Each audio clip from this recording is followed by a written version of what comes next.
बिस्मिल्लाहिर्रहमानिर्रहीम। आज का टॉपिक है हमारा डायफ्रैक्शन ग्रेटिंग। और डायफ्रैक्शन ग्रेटिंग की मदद से हम क्या करेंगे, लाइट में इंटरफेरेंस और डायफ्रैक्शन को स्टडी करेंगे और लाइट की वेवलेंथ कैलकुलेट करेंगे। It is a practical instrument used to measure the wavelength of light. लेकिन इसको मेजर करने के लिए साथ एक और इंस्ट्रूमेंट का भी इस्तेमाल करना पड़ता है जिसको हम स्पेक्ट्रोमीटर कहते हैं। स्पेक्ट्रोमीटर की वीडियो मैं आप लोगों के साथ अलग से शेयर कर दूंगा कि स्पेक्ट्रोमीटर के जरिए और डायफ्रैक्शन ग्रेटिंग और स्पेक्ट्रोमीटर को कंबाइन करके कैसे लाइट की वेवलेंथ कैलकुलेट की जाती है। अच्छा, फॉर द टाइम नहीं, डायफ्रैक्शन ग्रेटिंग किससे बनी हुई है? प्लास्टिक या ग्लास स्लैब है। लेंथ इसकी कितनी है? 2 to 3 सेंटीमीटर। विड्थ इसकी, थिकनेस इसकी कितनी है? ये थिकनेस, ये विड्थ है, लेकिन ये क्या है? ये थिकनेस है। तो थिकनेस कितनी है? 2 to 3 मिलीमीटर है। काम क्या है इसका? लाइट की वेवलेंथ को मेजर करना। प्रिंसिपल क्या है? It is based on interference and diffraction. ठीक है। और बनाते कैसे हैं? हम ग्लास या प्लास्टिक स्लैब ले लेंगे और उसके ऊपर n number of lines scratch करेंगे। जो पैटर्न मैंने आपको समझाया उस पैटर्न को मैं रिपीट करूंगा। Where is the tester? Pattern को मैं रिपीट कर दूंगा। Okay, let me get it कि हम इसे कैसे कंस्ट्रक्ट करते हैं।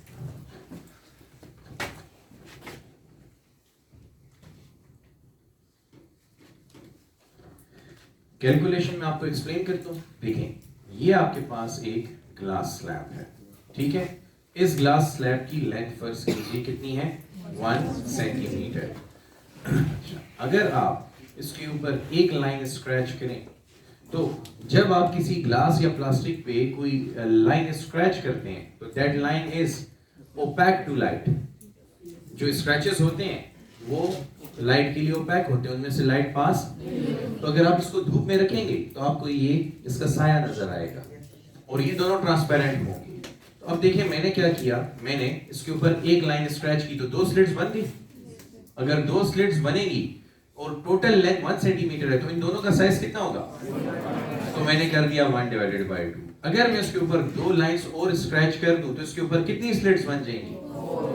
ये 4 ट्रांसपेरेंट रीजन 4 स्लिट्स की तरह बिहेव करेंगे। तो ये देखें मैंने n की वैल्यू 4 दे दी। अब हर एक ट्रांसपेरेंट रीजन या स्लिट का साइज कितना होगा?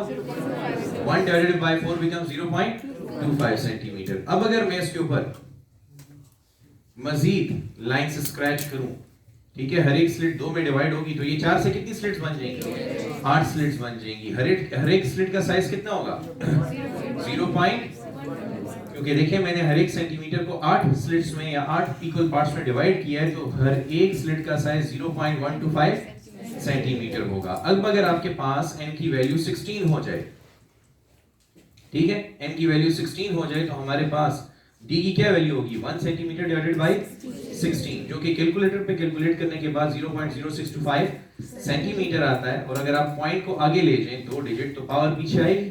अच्छा, तो ये 1 2 2 डिजिट्स हमारी पावर आगे चली गई, यहाँ पे लाना है। और यहाँ पे सेंटीमीटर की जगह मैं ये 2 स्टेप्स परफॉर्म कर देता हूँ। पहले इसको इस तरह लिख देते हैं, ये बन जाएगा, ये है 0.0625 सेंटीमीटर। सेंटी की जगह क्या लगा देंगे?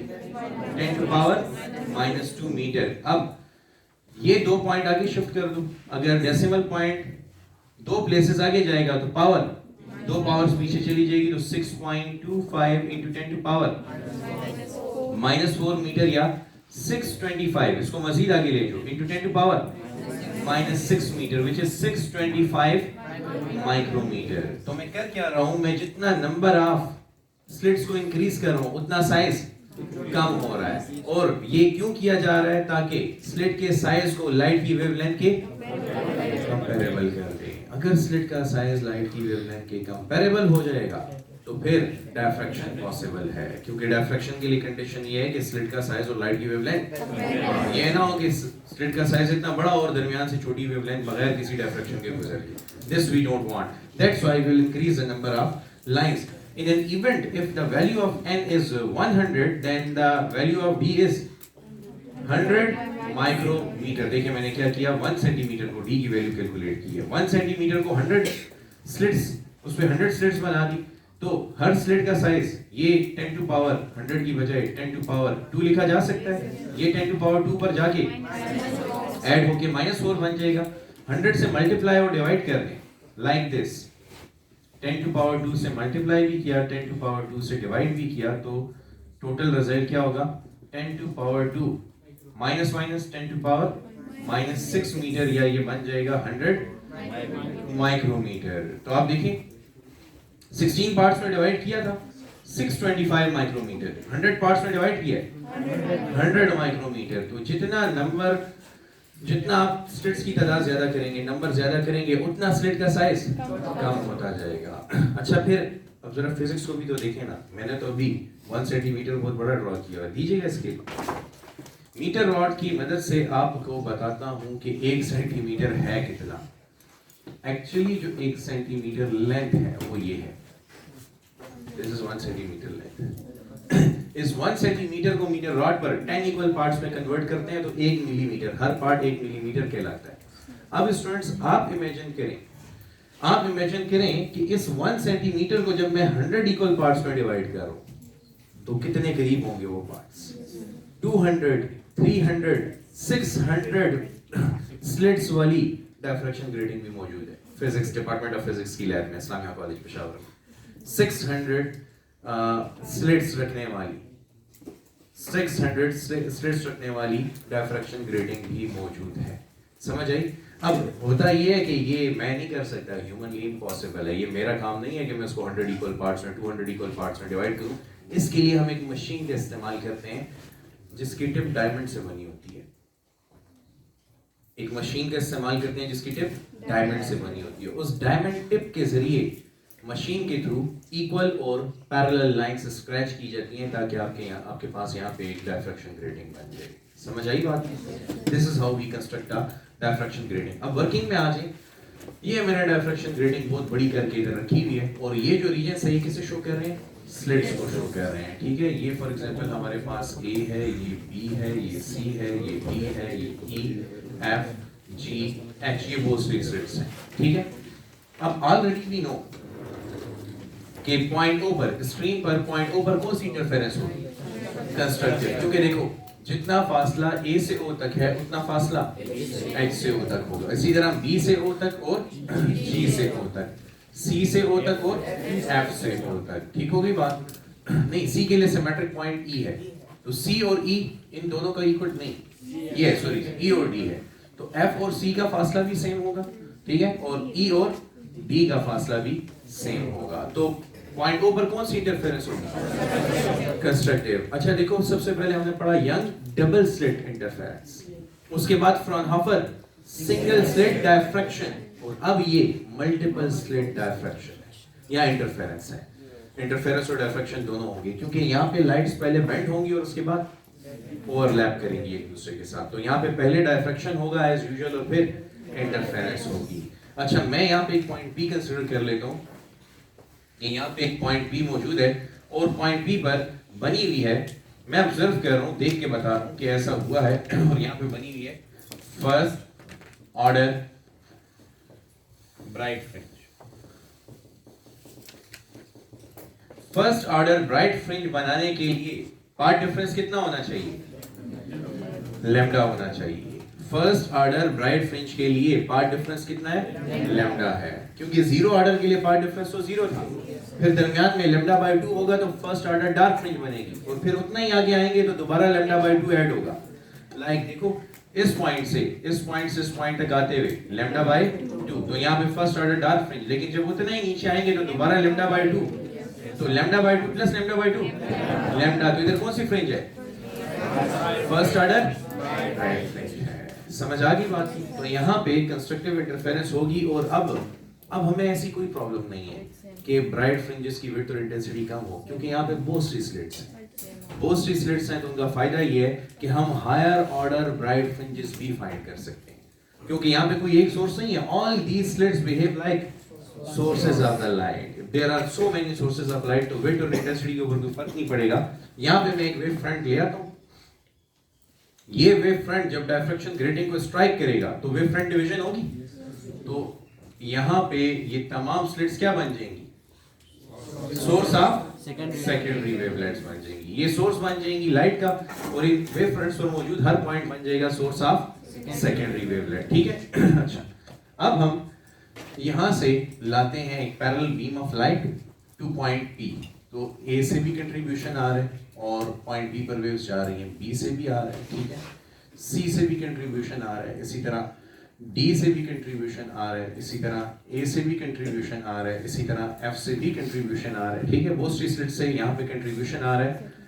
रास्ते में हम रख देते हैं एक क्रोमेटिक लेंस,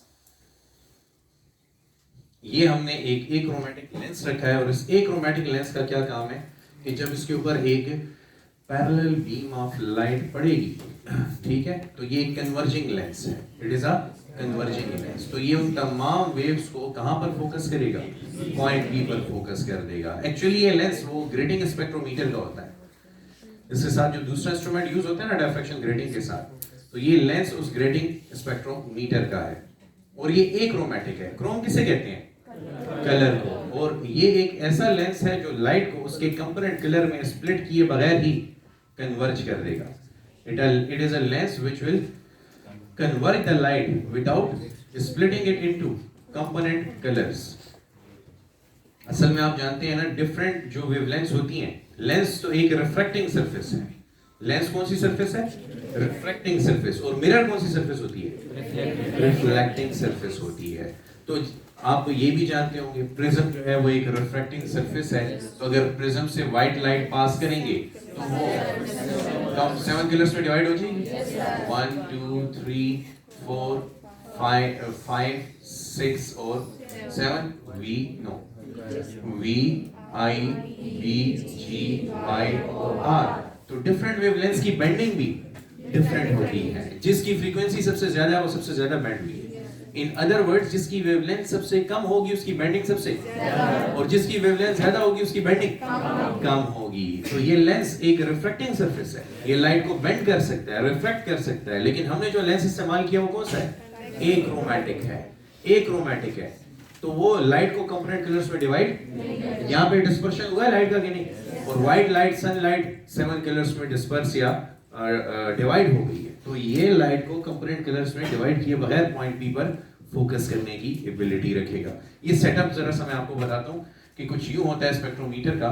इधर टेलीस्कोप है जिससे आप देखेंगे, ठीक है, यहाँ पे डायफ्रैक्शन ग्रेटिंग पड़ी होती है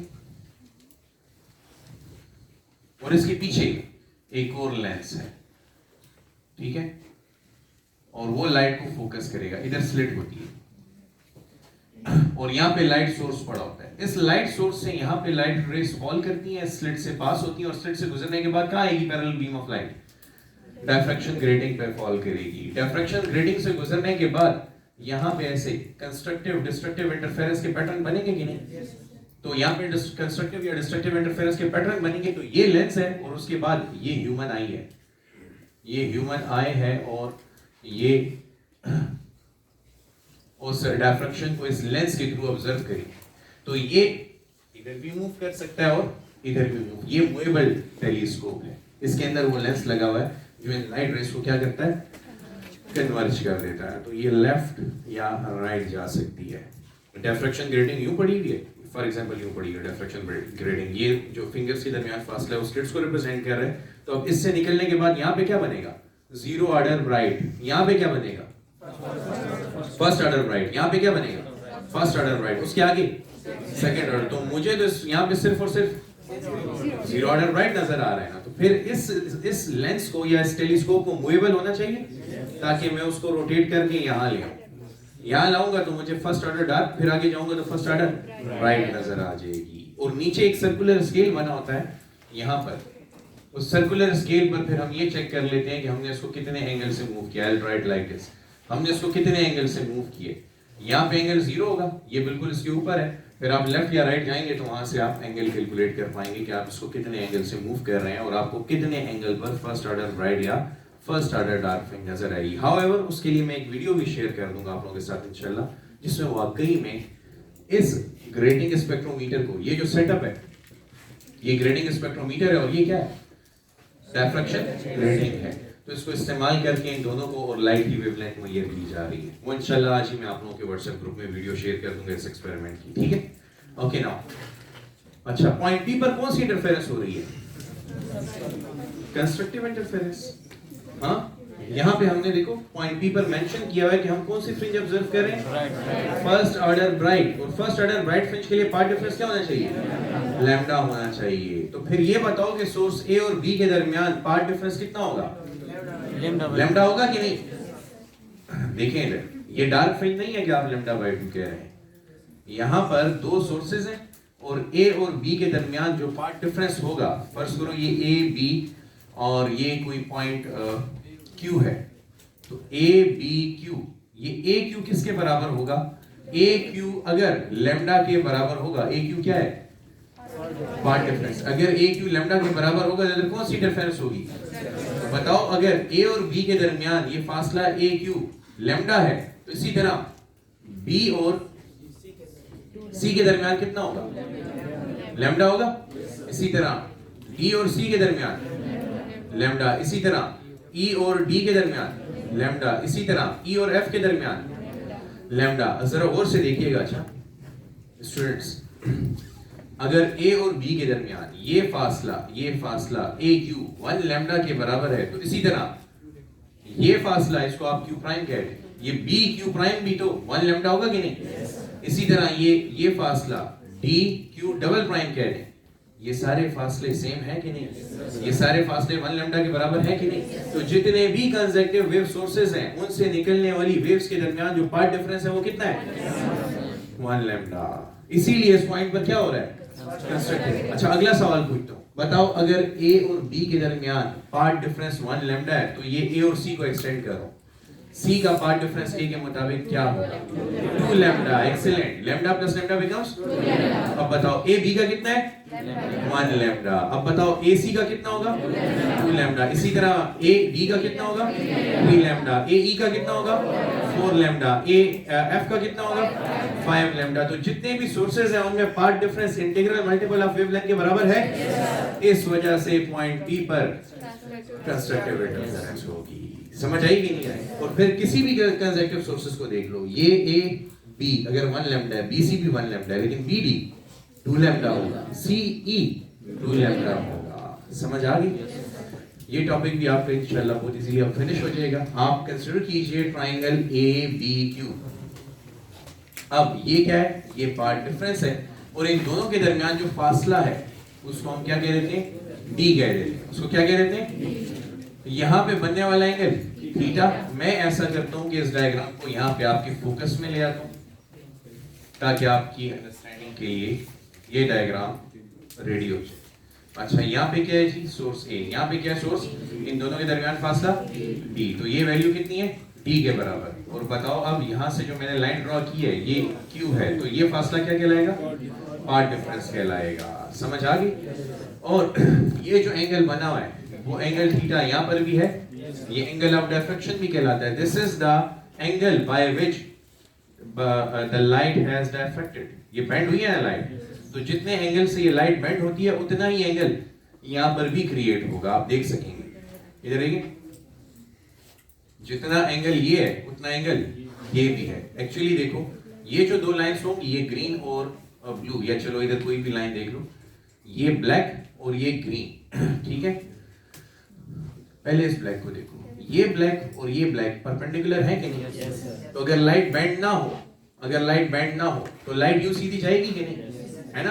अब गौर से देखते रहना, अगर लाइट बेंड ना हो तो सीधी जाएगी, लेकिन जितनी लाइट बेंड होगी उतना ऊपर भी एंगल चेंज होगा कि नहीं। तो गौर से देखो, एक एंगल इधर है और एक एंगल इधर है। मैं इन दोनों की ओरिजिनल पोजीशन के लिए यहाँ पे एक लाइन और यहाँ पे एक लाइन ड्रॉ कर देता हूँ, ठीक है। अब यहां से निकलने वाली लाइट जब बेंड होगी, देखो लाइट जब बेंड होगी तो जितना लाइट बेंड होगी, ठीक है, उतना ही एंगल यहाँ पे भी बन रहा है कि नहीं। यू कैन सी इधर बनने वाला एंगल और इधर बनने वाला एंगल सेम होंगे। अच्छा मैं जरा इसको ड्रॉ करता हूँ कि लाइट इतनी बेंड हुई, तो आप देखें ना, जितना एंगल यहाँ पे बना है उतना एंगल यहाँ पे भी, क्योंकि देख लो पहले भी ये ब्लू लाइंस आपस में परपेंडिकुलर थी, बाद में भी ये ब्लू लाइंस आपस में, ब्लैक लाइंस आपस में परपेंडिकुलर, ये दोनों सेम अमाउंट से मूव करती हैं, इसलिए ये दोनों एंगल सेम होंगे। और इस एंगल को हम क्या कहते हैं, एंगल ऑफ डिफ्रैक्शन। जितने एंगल से लाइट बेंड हो गई है, क्योंकि डिफ्रैक्शन बेंडिंग ही है। अच्छा इस ट्रायंगल में आज बताएं अगेन क्या लगाऊंगा, साइन थीटा या कॉस थीटा? यस, क्योंकि परपेंडिकुलर और हाइपोटेन्यूज अवेलेबल है, so sine theta is equal to perpendicular upon hypotenuse. अब बताइए sine theta is equal to perpendicular क्या है? Path difference, dd, this is your perpendicular and hypotenuse is the lengthiest side which is d, so d को उधर shift करें, so path difference is equal to d sin theta. और students ये बताएं कि इस वक्त ये पाथ डिफरेंस किसके बराबर है? लैम्डा के बराबर है। इस वक्त ये पाथ डिफरेंस लैम्डा के बराबर है, तो यहाँ पे 1 लैम्डा आएगा कि नहीं? तो इन जनरल फिर क्या लिखेंगे? In general path difference is equal to m lambda for which interference constructed. आपने क्या कहा है, कितना है? d sin थीटा है, तो if you compare the two you get d sin theta is equal to m lambda. अच्छा, यहाँ पे एक एहतियात देखिएगा, यहाँ पे एक एहतियात देखिएगा, m की क्या वैल्यू होगी? 0 1 2 3।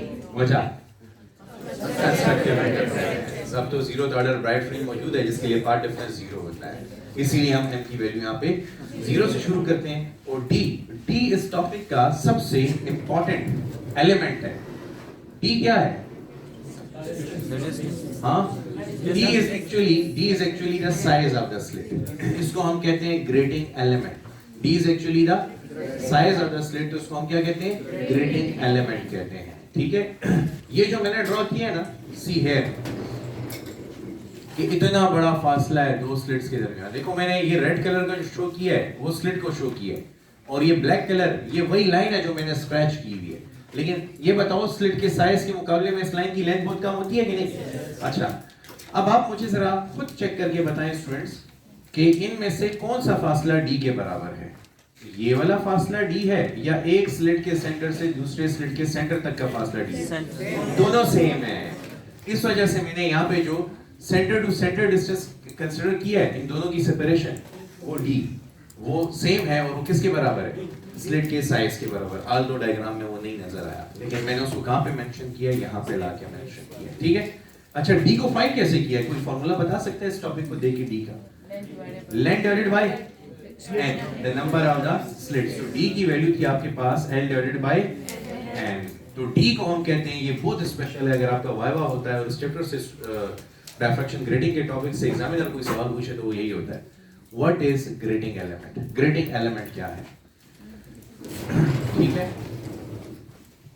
तो मैं इधर डिफाइन कर देता हूं ग्रेटिंग एलिमेंट।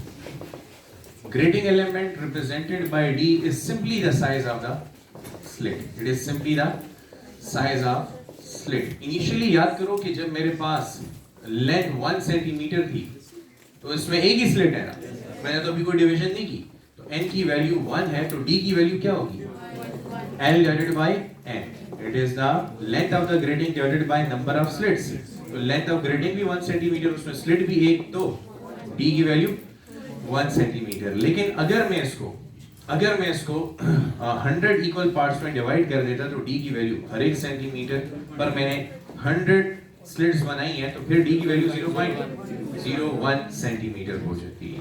समझ आई? तो grating element is the unit length of the grating divided by number of slits upon the grating. याद रहेगी ये बात? अच्छा, अब इसका जरा क्वेश्चन देखें। इसका क्वेश्चन मुझे बड़ा अच्छा लगता है। मैं क्वेश्चन लिखूंगा, आपसे डेटा सिर्फ पूछूंगा और सॉल्यूशन मैं खुद ही करूंगा, आपने सिर्फ मुझे डेटा बताना है। ठीक है? अच्छा,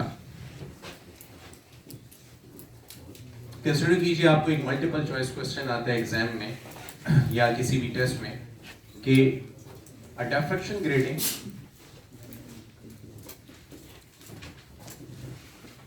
has 300 lines per centimeter. What is the wavelength of light if second order maxima is observed at, let's say, 15 degree? ठीक है, चलो थर्ड ऑर्डर मैक्सिमा कर लेते हैं। क्योंकि एंगल काफी मैंने बढ़ा लिया है। अच्छा, अब आपको क्या फाइंड करना है? लाइट की वेवलेंथ। यूज क्या किया गया? Diffraction gradient. इसका मतलब फार्मूला क्या यूज होगा? d sin lambda. इसका मतलब अब ये चेक करो, फाइंड क्या करना है? लैम्डा। तो लैम्डा की क्या वैल्यू होगी? d sin theta upon m। अब क्वेश्चन में जाके ढूंढेंगे कि हमें d थीटा और m गिवन है या नहीं। ठीक है जी, तो शुरू करें। बताइए d की क्या वैल्यू होगी? हाँ जी, 1/300। Excellent, very very good. क्योंकि स्टूडेंट यहाँ पर d की वैल्यू 300 लिख देते हैं। d 300 divided by 1 centimetre. ये d नहीं गिवन आपको क्वेश्चन में। क्वेश्चन में आपको जो गिवन है वो d इनवर्स है, यानी कि 1/d। और 1/d का मतलब 300 लाइंस ऑन एवरी 1 सेंटीमीटर। तो फिर d किसके बराबर होगा? 1 centimetre divided by 300 lines. You got the point? Okay, तो अब आप इस फार्मूले में वैल्यू पुट कर सकते हैं। Lambda is equal to d की value 1 centimetre divided by 300 multiply with sin 15 upon m की क्या वैल्यू है? Third order. मैंने चेंज कर दिया था, पहले मैंने सेकंड ऑर्डर लिखा था, लेकिन दरमियान में थर्ड ऑर्डर लिखा। इट इज थर्ड ऑर्डर, तो m की क्या वैल्यू होगी? 3 हो जाएगी। ठीक है, तो you get 1 into 10 to power minus 2 into sin 15 जो है ये 1/4 के बराबर है approximately, और 3 into 3 900 हो जाएगा। तो 9 into 10 to power 2 लिख सकते हैं। बाकी the rest of the solution goes to you। बल्कि इसको आप 10 कंसीडर कर सकते हैं। तो this is 0.25, तो मैं 0.25 को लिख देता हूँ मल्टीप्लाई विद ये 10 to power -2, ये 2 पर आके माइनस, और इसको भी मैंने 10 कंसीडर कर लिया था।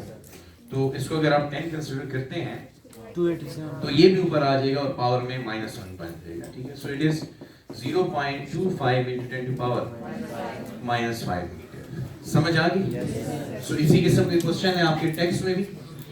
आपको क्या क्या पूछा जा सकता है इस क्वेश्चन में? डी ग्रेडिंग एलिमेंट फाइंड करने को कहा जा सकता है, या एंगल ऑफ डिफ्रैक्शन, या लाइट की wavelength. So this is it for diffraction grading. Last